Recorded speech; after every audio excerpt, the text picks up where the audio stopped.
Hello, everyone. Welcome to another Game Vault podcast stream. I'm your host, Mark. That'll be fun to edit. Um, Thank you for joining me. It'll probably be weirder for the video people than the audio people because I have a little more control over um, not knocking audio out of sync with the video. So I apologize for the um, video listeners that got a little bit of silence from me, but it's been that kind of week. Um, I were I was mentioning I didn't have I was off this week, but kind of working from home and had a bunch of obligations of things that required almost an hour and a half driving a lot and sometimes 3 hours back and forth. And it's just been a weird week for me with not feeling well and that I didn't really play many video games this week. Listen to a lot of video game podcasts, so I have opinions about games that I didn't play. So, but I probably won't really mention them here. Um, yeah, the only thing is I'm on the fence that the whole debate about Crimson Desert is just I don't know where I it's not going to be worth it for me to grab it at any point.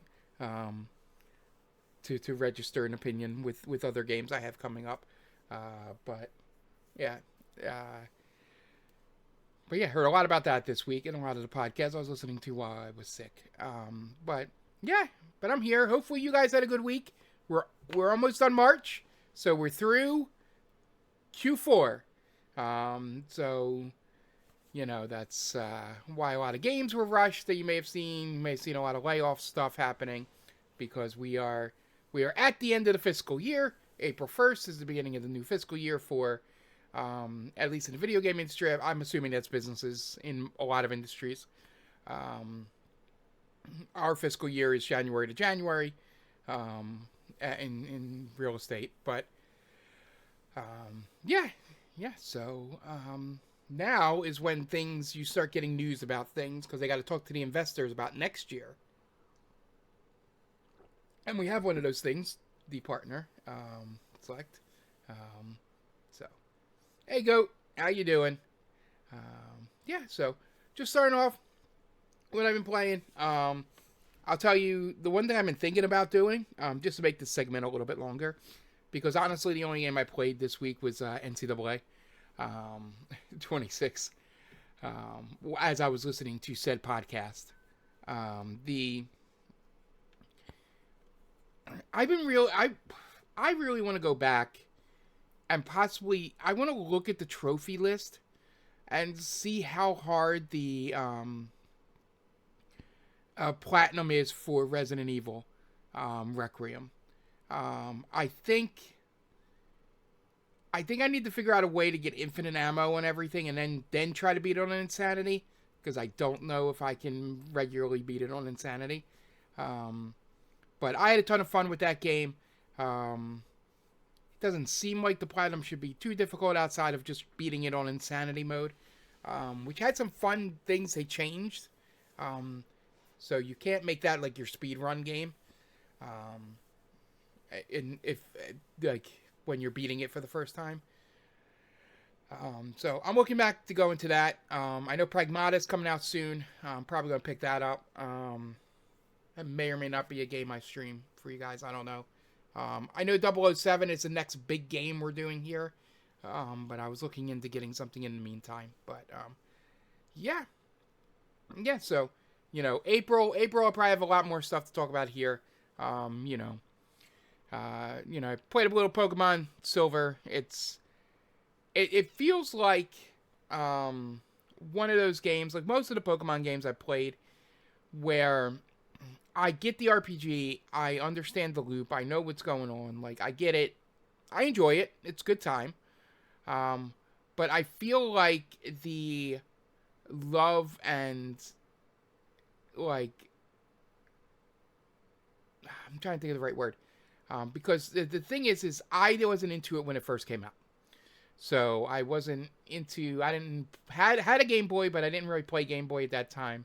I was in my too cool for things. I'm like a year or two older than Tom and a bunch of people in my friend group, and I think I'm younger than Goat, but he might have gone through the same thing with Pokemon. where I just wasn't there when the whole big explosion happened with it, and I was on to There's No Joy in My Heart, no whimsy. Um, I feel like it would be the same thing for like someone trying to get into um, but I was going to use Legend of Zelda as an example, but Breath of the Wild and Tears of the Kingdom have come out recently and were good games. I think if Scarlet and Violet had been good, yes, okay, then I am younger than you. Um, had been good, um, I may have been like, all right, I'm gonna go back and play the originals, kind of like what I did when I first played Link to the Past when I was 10 years old. Um, and then I was like, all right, I'm going to go back and play, the other games. And then Ocarina came out, Then I got into the churn with those games. Yeah, probably should have played X and Y. But yeah, I feel like...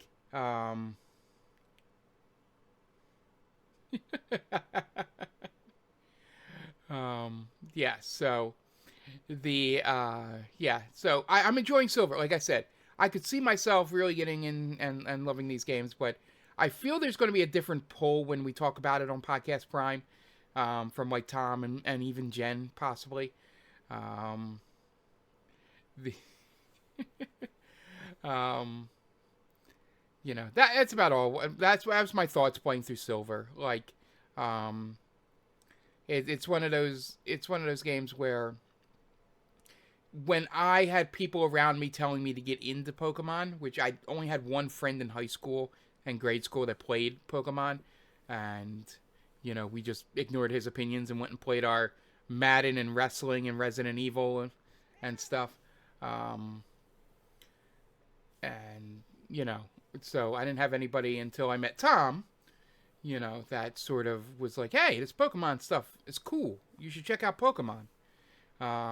So I feel maybe Wind and Waves, or whatever the new game's called, will be good, and I'll have a Switch 2 at that point. If it doesn't cost $1,000. We have a story about something about that. Not Switch related, but console prices going up. So yeah, essentially, I'm probably going to play that through the week here, just get a little more deeper into it. I played it once or twice, since we got it there, but yeah, I sort of get it. I don't like it. Yeah, and then the other thing is I'm playing NCAA, and yeah, just winning games.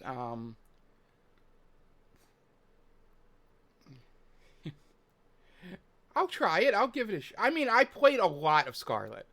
But it didn't. I don't know. I'm gonna give the new one a try. Because there's always a chance that it'll be the one that clicks for me. There's always a chance. And if I'm gonna have a Switch 2 at some point, I might as well have something else to play. But yeah. But yeah, like with NCAA, it was my podcast game. I had, since I was home, I would have, those things on Game Mess mornings with, Grub over in Giant Bomb and just keeping up with everything while I wasn't just sitting in front of a computer all day. And, yeah, still dominating. Finding out that it's literally because, and I'm not going to bump it all the way up to the top level, because then I'll just get frustrated. But I figured it's because I'm really good at upgrading my players that I just end up making a almost unbeatable team.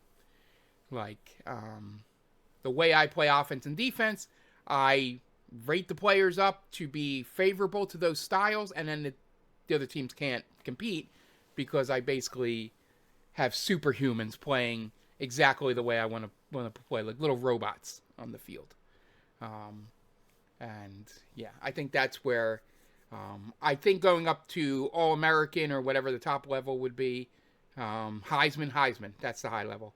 Heisman would be the the biggest challenge, but also probably frustrating because I assume you have to be perfect, and you probably have to learn the new passing system, which I don't know. I'm pretty good with the old passing system, but yeah. So yeah, that's about all I've been doing. Like I said, I took to yeah the took the hour and a half, hour 45, depending on traffic, drive up and back from my niece's 2 games, and then I made a special up and back trip to State College, which is 3.5 hours, roughly, and yeah, had a full week here. So we have a lot of news to get to. So let's move on to that. Maybe that'll lengthen the podcast just a bit here. First up, as I mentioned, it is confirmed that the PlayStation console's price is being raised by $100. Sony confirms hardware price hikes. PS5 Pro will cost $900 starting April 2nd, which is Thursday, I believe. Yes, Thursday. From April 2nd, the cheapest digital edition PS5s will retail for $599, an increase of $100, while the premium PlayStation Pro console will see a $150 increase to $899, so a $900 PlayStation 5. The increases, which Sony blames on the global economic landscape, mean that the price of the cheapest digital edition PlayStation 5 console has swollen by 50%, or $200, since the platform launched in 2020. In Sony's home market of Japan, the price of the launch PS5 models has now doubled, though a slightly cheaper Japanese language-only model is available. With continued pressures in the global economic landscape, we've made the decision to increase the prices of PS5, PS5 Pro, and PS5 Portal Remote Player globally, Sony Interactive said in a statement. We know the price changes impact our community, and after careful evaluation, we found that it was a necessary step to ensure that we continue delivering innovative, high-quality gaming experiences to players worldwide. So, updated prices, as I mentioned here, off the top, if you go to the Video Games Chronicle story, it lists it by region here. And then the most telling thing is many industry analysts had expected Sony to further increase console prices this year due to ongoing global manufacturing cost increase. Both Sony and Microsoft previously raised the price of their game consoles last year, driven by the impact of U.S. tariffs, increased memory costs, and broader macroeconomic conditions.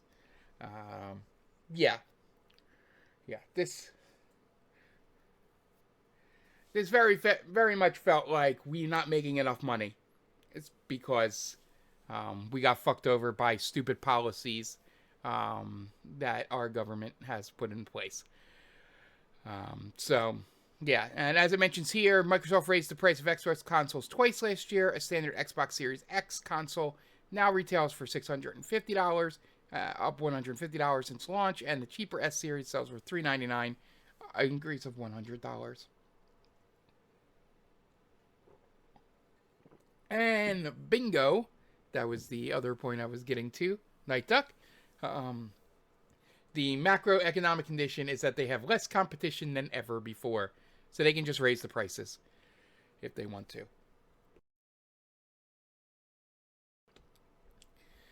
Yeah, so essentially, hope you got a PS Pro before April 2nd. I probably would never invest in that. Not just because I would only do it if it was absolutely necessary. Like something was just PS Pro exclusive, PS5 Pro exclusive. I'm fine with a little less power, maybe 30 frames, 6, whatever, and not like an up-resed 4K, whatever. I don't need to spend $500 to $900 to make the game look pretty. That's just me. I'm not it's not that way. Yeah, I'll just play PC if I need more performance. Exactly. Yeah, so that was probably the big news later in the week here. Um, uh, Next up, Xbox did a partner preview. Um, the On Thursday, the main attractions were Stranger Than Heaven, which is the Yakuza studio, RGG. A multi-platform release for Hades 2, and Dispatch coming to Xbox and more. I'll just run through what they did. Announced here, Teon, which is the RoboCop Rogue City developer, announced that Hunter the Reckoning game is in development. Kuro's free-to-play action-adventure RPG, I think it's Wuthering Waves? People were making fun of how people were saying it's a Wuthering or whatever. It's coming to Xbox in January. Hellcat's game based on the sci-fi series The Expanse has been given a release window. Narrative farming sim Grave Sessions is out in August. A new Serious Sam game, Shattered Verse, was announced for later this year. Sega revealed more about Stranger Than Heaven. We have that a little bit later in our section here. Super Meat Boy 3D is releasing next week. Annapurna's Forever Ago was re-announced. Hack and slash roguelike Ascent to Zero was revealed. Dispatch was coming to Xbox this summer. I didn't get a chance to watch this partner preview, so I don't want to comment on the stuff here. If any of this sounds interesting to you, feel free to go watch the trailers on YouTube. Rebellion announced a new sci-fi horror game, Alien Deathstorm.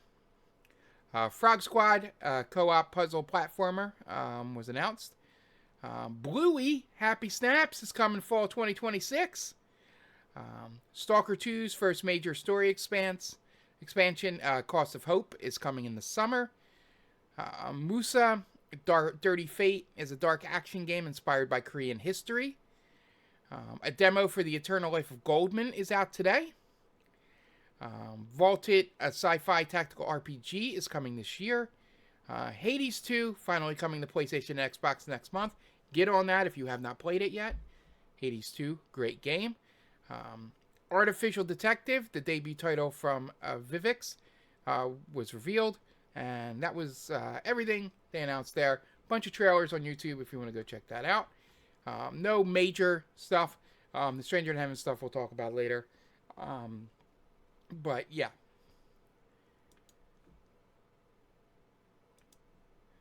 Just had to Wuthering. Okay. I think I say it right, but anyway.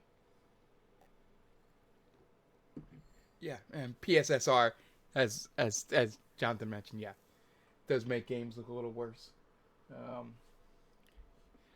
There. All right, next up, get some Nintendo news. Nintendo confirms its Switch 2 games will soon cost more as physical versions. I'm actually surprised it took this long. The policy will begin with the release of Yoshi and the Mysterious Book, which pre-orders confirming the platform game will retail for $10 more physically than digitally. Nintendo introduced what it called variable pricing with its Switch 2 software, with some games costing more than others. For example, the US Donkey Kong Bonanza retails for $69.99 physically and digitally, while Mario Kart World $79.99 physically and digitally. So by comparison, Yoshi offers a digital price cut. However, in some regions, such as the UK, physical Nintendo games have already been more expensive than Switch 2. For example, Donkey Kong Bonanza and Mario Kart World cost about £8 more as boxed games. Nintendo said beginning in May 2026 and starting with the pre-orders for Yoshi and the Mysterious Book, new Nintendo Publishing details. Where was I? New Nintendo published digital titles exclusive to Nintendo Switch will have an MSRP that is different from physical versions, the company said.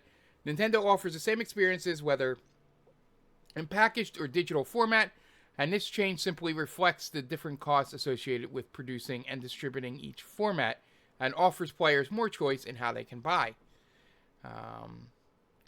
Yeah, so essentially, like I said, I'm surprised that this had actually happened sooner. Um, yeah, yeah, exactly. So I'll read off Night Duck's thing. It was part of the point I was going to get to here. Um, he said, I saw some people say that this is kind of weird because it seems like it actually means the digital version is discounted. And also, we don't know if this is because they're going to start doing sales in place of the vouchers, which was discontinued recently. Yeah. It's the whole thing with this. It's weird because, hey, I'm surprised it hasn't happened sooner because it feels like a very Nintendo thing to say, hey, these cartridges are a little more difficult to produce. We're going to spend more, charge you more. But if you get it digitally, where we get the full cut of it, and there's no manufacturing cost, we'll take it there. But at what point does that mean that the physical version, which is now at like 70 or 80, becomes 90, 100, and then that means the digital is now 60. Well, now the digital 70 or 80, you're still getting a discount from if you want it physical, but now the digital ones are just as expensive as the physical ones are now. And it becomes a slippery slope. That can happen. I'm hoping that it, going to the sales thing, I hope this leads to more Nintendo sales on just digital versions of games to kind of get people to buy while still getting the collectors and people with the sickness like us to still buy the physical versions.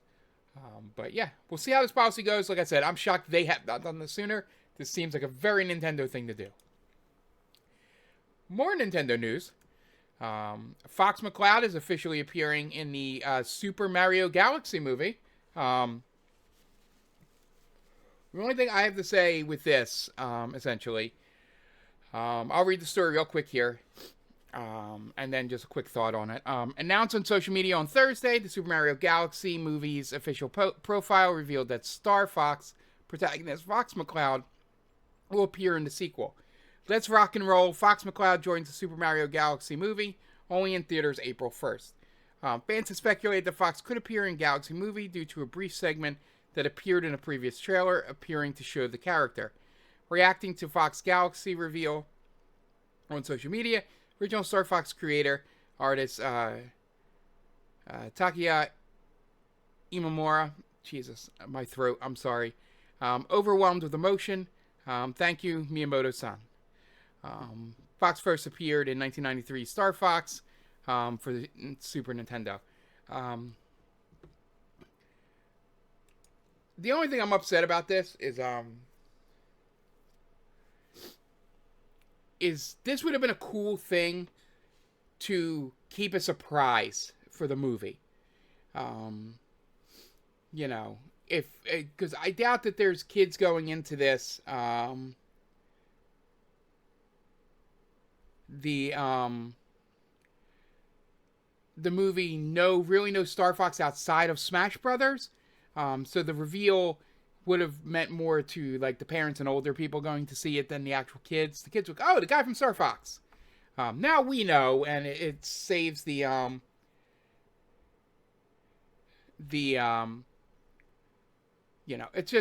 ruined the surprise. They shouldn't have done this, reveal. They should have just let it be in the movie. We got a story coming up that I know why they're doing this, but I felt like they should have just left it in there, and just had it be a surprise. Yeah, I'm probably going to see it next weekend as well. Like I said, I'm off on Friday, so I might go to an early showing on Friday. I just want to go to the drive-in this summer.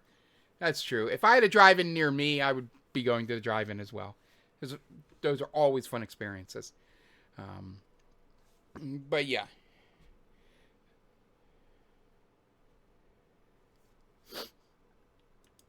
Next up, and this is the reason why, sources, Nintendo is planning a new Star Fox and a major Zelda remake this year. Please God. But no 3D Mario. This is according to prominent Nintendo insider Nate the Hate, great name, who shared a plethora of information on the company's 2026 plans, which matches what VGC has heard from its own sources. In a new podcast, the Nintendo sleuth claimed a classic Star Fox reveal is planned for release on Switch 2 this summer, hot on the heels of Fox's appearance in the movie, which makes sense why they're going to promote him being in the movie.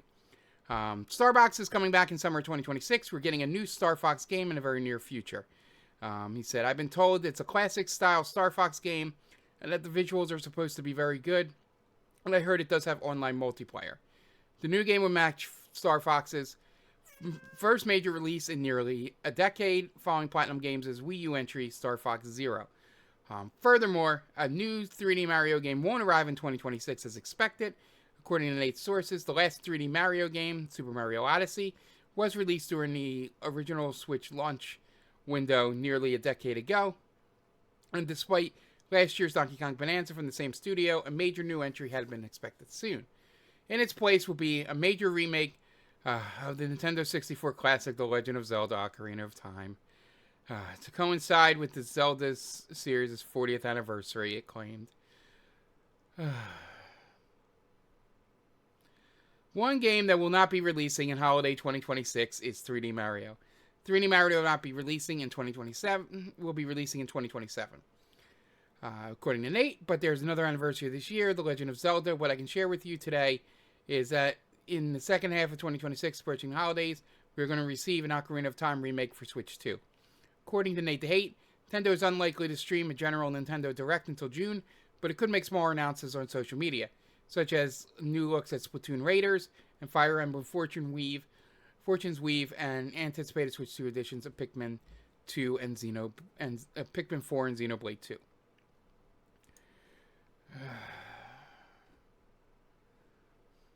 I feel it's personal at this point.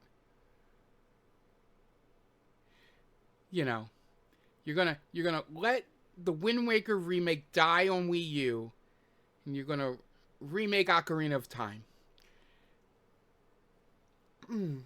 I understand why. Ocarina is probably the most popular of the games, outside of Tears of the Kingdom and oh God. I'm so angry. We'll X my Wind Waker stuff off. We'll cross that off.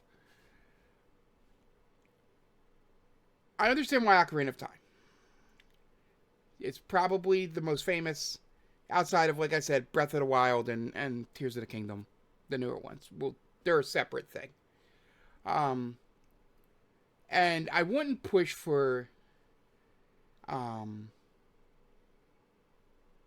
Link to the Past here, because Link to the Past requires some knowledge of original Zelda.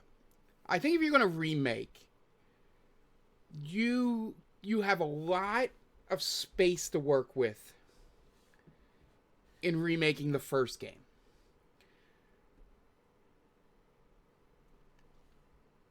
Yeah. They'll probably go with the 3D. The one for 3DS. I think it's the one that you can do the most to in a remake that won't piss a lot of people off. Because, it's like, it's basic and it's set up a little bit. And you can mold that game a little more than you can Ocarina. There are people that are going to be Final Fantasy VII levels of nitpicky with the Ocarina of Time remake. It's probably the one they're going to choose because it's probably the one that sold the most. But I still think you have a lot more room to mold a remake out of the original game. And then you can do what the Resident Evil franchise did. You can mold that original like they did with RE Remake for the GameCube. And then that can lead into, remakes in the future the way they did 4. You can sort of spin off that and, But they're probably going to do Ocarina of Time just because it's the one everyone brings up. because it's the one that was most successful and most accessible for more years. But yeah,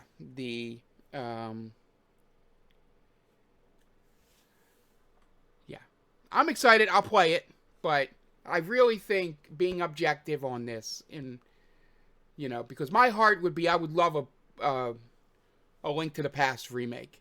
We kind of got that with A Link Between Worlds, where they used the same map with updated graphics. But I really think you have something if you just take that first game and remold it and put it into a 3D environment and, set a standard for what these certain original enemies looked like. So, oh, excuse me. Sorry, I couldn't hit the mute button in time. All right, next up. Just real quick, if you're interested in Tamagotchi Life, Living the Dream, there's a demo available on Switch and probably Switch 2 that you can try out. Tamagotchi Life is a fun game, and if you want to see if it's for you, there is a demo out, and I encourage new demos for games all the time. Next up, Nintendo's reportedly cutting Switch 2 production this quarter as US demand dips. Originally, according to sources speaking to Bloomberg, the company plans to produce 4 million Switch 2 consoles during this quarter instead of the 6 million it had originally planned to produce. The publication sources also claim this to reduce output rate is set to continue into April. While Switch 2 remains extremely popular in its native Japan, this was the only market that experienced severe stock shortages.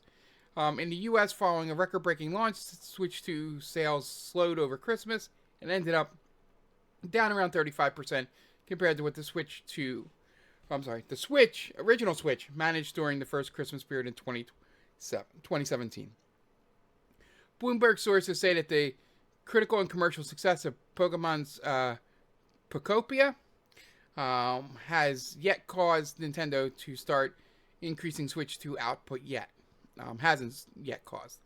With the company instead waiting to see if it and other titles continue to have sales that are consistent enough to justify an increase in production. So essentially, they are just cutting it because they're not gonna make the planned amount they had sold, and with the prices of producing things going up, it's probably a good idea to, make what you can sell at this point. So, no big surprise there. Pokopia probably will help get production stepped up in a little bit as well. So we got that. I'm going to cut out a couple stories here, just because I'm losing my voice. But the thing I did want to talk about, got two stories left. The main one I want to talk about was RGG gave some more information on Stranger Than Heaven. They just explained what Stranger Than Heaven is. I'll start here with this part. It was then confirmed in June 2025 that the game's title would be Stranger Than Heaven, and that it would be set in Japan in 1915. But no further information was given on whether it would be a Yakuza, Like a Dragon spin-off, or a completely separate game. Now it has been confirmed that the game will actually take place over 5 different eras, with sections of the game taking place in 1915, 1929, 1943, 1951, and 1965, across 5 different Japanese cities. It was also announced that the game will be available on Xbox Game Pass on release, and will be an Xbox Play Anywhere title. A dedicated broadcast called Xbox Presents a special look at Stranger in Heaven will take place on May 6th, which will reveal more information. Basically, just mentioned that it's going to be over 5 eras, which is what we were guessing, because there seemed to be some World War II stuff in there as well. But I am very intrigued that this has any tie back to anything Yakuza at all. But yeah, I'll definitely be watching that reveal on May 6th, just to see what gets announced there.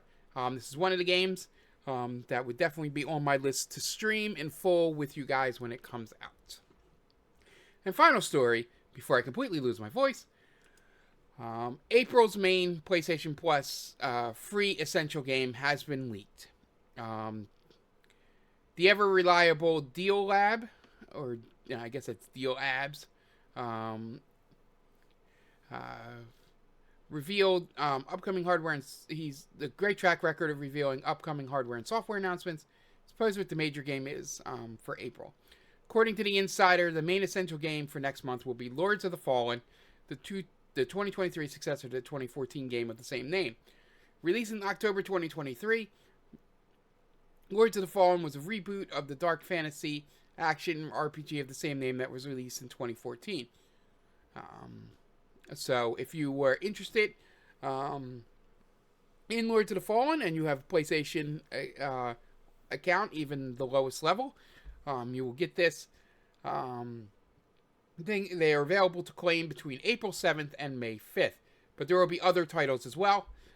If you haven't yet gotten your March games, which includes Monster Hunter Rise, PGA Tour 2K25, Slime Rancher 2, and The Elder Scrolls Online, be sure to get that before April 7th.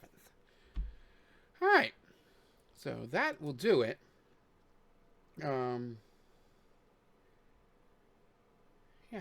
Let's go back to Big Mark here. Yeah, so I got a couple stories that just had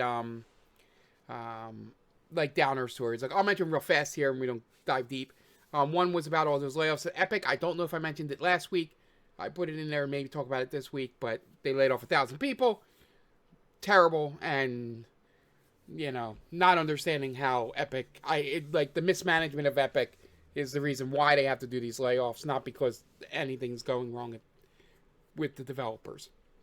It's just terrible decisions by people who don't know what they're doing in high leadership positions.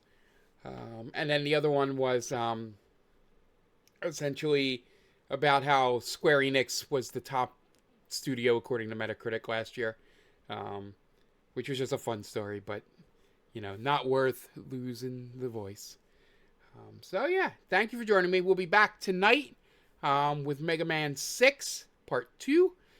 Thursday, we will hopefully be finishing Final Fantasy 6. We got stuck in a loop last time, and we finally got past it. But we will be able to hopefully get a little bit further in that next time. And then I'll be back on Friday before we record Prime, which we record not live. With some Trails in the Sky, probably around 6 p.m. I'll lead into Podcast Prime for me. And then on Sunday, we'll be back with News Hour. Most important thing, if you guys are here and are not Patreon members of TC Tam, they called this a movie. Go to Patreon, TC Tam, TCTAM. I don't know if there's pod on the end or whatever. Most likely the people listening here are already patrons. In the video game chat over there, I'm going to put a poll up. I will tell you the poll here. It'll probably go up later tonight or tomorrow. It's for what happens after I beat Mega Man 6. So I have two options. And I only read these options like this. Because one would be, by doing it this way, should be the same length of time, I would imagine. So what I want to do is, there is a list on Reddit of the top 100 NES games of all time. And I want to play and beat all of them minus RPGs. I'm definitely not going to do RPGs. Fighting games, because I'm not any good at fighting games, and I don't know how you can actually win or beat a fighting game. I mean, you can probably beat a story, but do I beat all the stories? Too complicated. And most sports games. There will be some sports games that I can have a set designation point. Blades of Steel on the NES lot is one of them, because that is literally just a tournament. So if I can beat the tournament on the medium difficulty, that'll be considered beating it. Techno Ball is literally you pick a team and it's a set. You play the same teams. It's like basically like a fighting game, like tower sort of thing. So that would be one that would count. And like I was thinking for like the golf games, I would play a round of golf. We don't have to be any good at it, but I'll play a full round of golf. And yeah, I think other things maybe we can talk about at tennis, but like for ice hockey, I'm not going to play ice hockey, and not going to play any of the other, football sports games that are on there. So really, if Technoball's on that list, and if and the baseball games as well, and what's it called, Blades of Steel is on there, we'll play those games. I'll try and explain this the best I can on the poll as well. And number two, the other choice is the top 50 games for Super Nintendo. Same rules in terms of RPGs and all that. But I'm only going to do 50 because I tend to think those games will be longer and probably more frustrating in some cases. But I'm thinking they'll take about the same amount of time to beat. So those are the choices. I'm going to put the poll up. And then you can choose what I'll do for the next half a year to a year or more for Monday streams. So, yeah. So give that a click. If you're not a patron, it's only $1.